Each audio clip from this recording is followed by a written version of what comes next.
Di studio kami masih ada Ibu Eni dari Indef, lalu melalui Skype ada Pak Ahmad Taufan dari Komnas HAM, dan melalui telepon masih ada Pak Yusri Yunus, Kabid Humas Polda Metro Jaya. Pak Yusri, saat ini yang ingin kami tanyakan adalah pemerintah sudah menaikkan derajatnya begitu ya, kegentingannya dari social distancing saja menjadi physical distancing, dan kemudian ada ancaman pidana bagi yang masih nekat untuk berkerumun. Sudah adakah penegakan hukum terkait dengan warga yang masih nekat berkerumun saat ini, Pak Yusri? Masih sampai dengan saat ini memang kita masih terus melakukan kegiatan pembubaran ya, social distancing. Yang kita harapkan kepada masyarakat supaya lebih bisa mengerti, walaupun memang sudah dengan beberapa upaya yang kita lakukan. Alhamdulillah memang penurunan pengumpulan masyarakat yang berkumpul itu sudah mulai menurun. Tapi terus kita terus secara masif kita lakukan pembubaran tersebut sesuai dengan maklumat Kapolri. Tetapi memang di Polda Metro Jaya sini sampai dengan saat ini Pak, Anda belum yakin pembubaran saja cukup, Pak? Kalau kemudian tidak ada hukuman yang tegas begitu untuk orang yang masih menganggap ini sebagai sesuatu yang sepele? Kita tetap lakukan secara persuasif humanis, itu awal yang kita lakukan. Tapi tetap apabila memang tidak ada yang mengindahkan masyarakat, kita upayakan dengan tindakan tegas dan terukur. Dalam hal ini kita bubarkan secara paksa buat mereka semuanya. Tapi kalau tetap masih ada keruman-keruman yang coba nanti mengindahkan petugas pada saat dilakukan pembubaran, kita akan lakukan penindakan secara tegas dengan cara ya kita ada di dalam KUHP diatur di pasal 212, 216 maupun 218 pada kita bisa tindakan gitu. Begini Pak Yusri, saya ajak Anda untuk berandai-andai kembali Pak Yusri. Andaikan memang nantinya akan ada karantina wilayah begitu.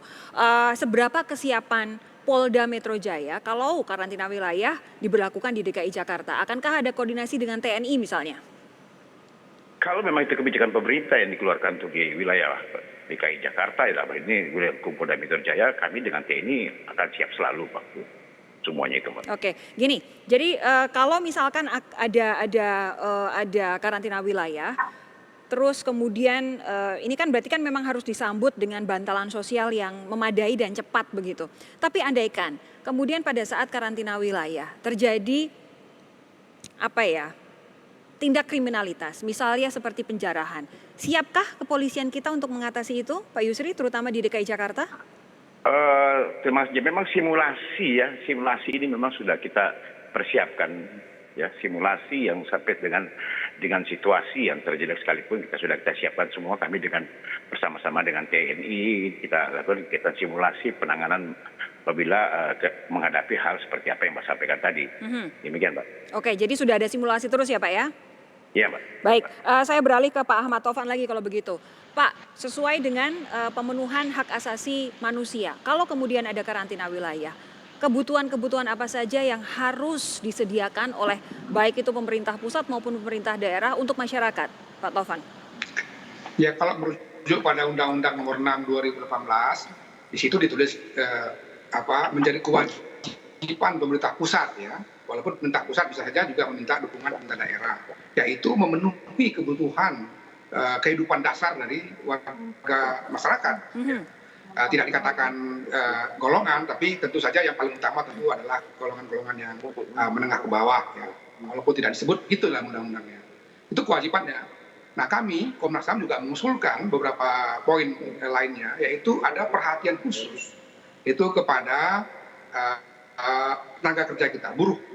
Jangan sampai, kami berkali-kali mengatakan jangan sampai ada pengurangan hak buruh, apalagi PHK, ya, karena alasan social distancing, working from home dan lain-lain, termasuk juga nanti kalau karantina wilayah. Harus diperhatikan juga kelompok-kelompok yang rentan, yaitu kelompok yang disabilitas. Ya. Yang tidak kalah pentingnya, orang lupa sekarang ini ada situasi yang crowded juga itu di LP.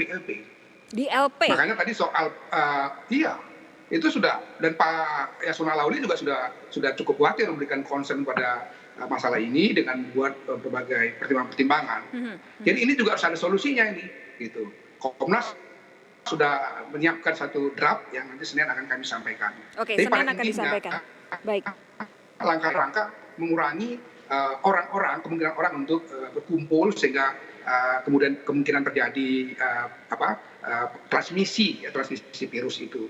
Jadi kan membatasi. Sekarang kan kita langkah terbaiknya Ya, adalah supaya tidak terjadi transmisi dari satu orang kepada orang-orang yang lain. Karena itu yang paling berbahaya. Sementara yang sudah terkena harus disegerakan perawatan medisnya. Ya. Nah kalau dibiarkan atau tidak ada pencegahan terhadap transmisi itu, maka dikhawatirkan akan terjadi peningkatan jumlah pasien atau orang yang terkena, terpapar virus ini. Dan itu akan menjadi berbahaya sekali karena rumah sakit tidak akan bisa menangani.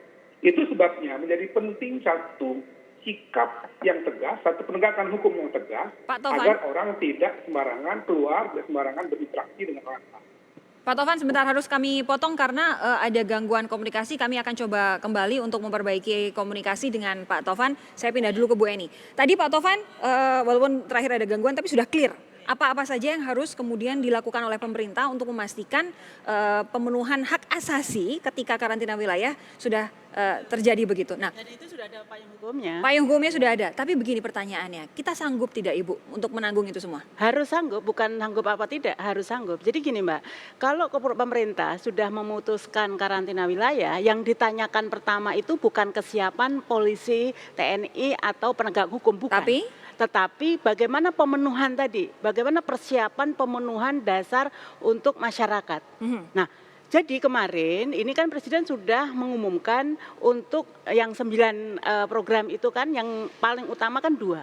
Realokasi dan refocusing. Artinya realokasi dari anggaran yang selama ini dimiliki oleh pemerintah untuk fokus apa? Untuk fokus penanganan dari COVID ini. Sebenarnya clear. Nah ini kenapa kok sampai seminggu lebih dari instruksi itu, hampir 2 minggu malah kan, ini kalau ini sudah hari Sabtu berarti ini kenapa nggak segera gitu kan. Realokasi ini jelas sekali. Kita punya anggaran yang namanya kan belanja barang. Belanja barang itu jumlahnya, komposisinya itu kan 15-16%. Dan ada lagi anggaran modal. Anggaran modal itu yang infrastruktur dan sebagainya gitu kan.